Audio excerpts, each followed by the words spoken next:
In today's video, I am going to teach you how to organize your thoughts using Notion.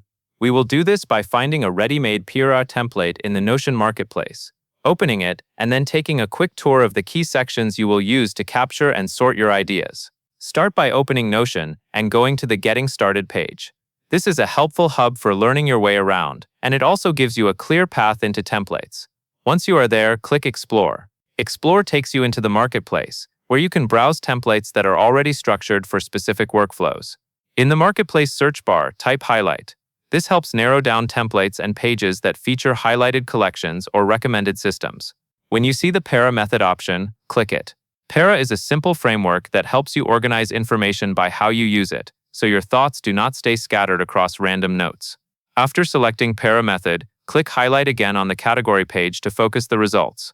Next, click Free so you only see templates you can use without paying. Then click Highlight once more to confirm you are viewing the filtered list.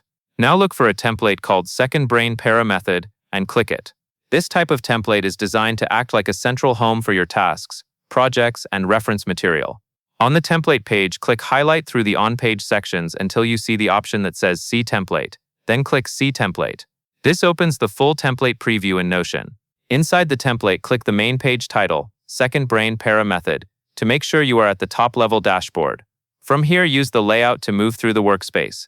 Click Quick Action to find the fast capture area. This is where you can quickly dump thoughts before you forget them and sort them later when you have time. Next, click Tasks to view actionable items. Keeping tasks separate from notes helps you stay focused.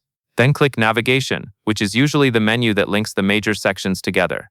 From there, click Projects to see time-bound efforts with clear outcomes. Click Resources to store useful reference material like research and notes. Finally, click Areas to organize ongoing responsibilities you maintain over time. That covers everything you need to know.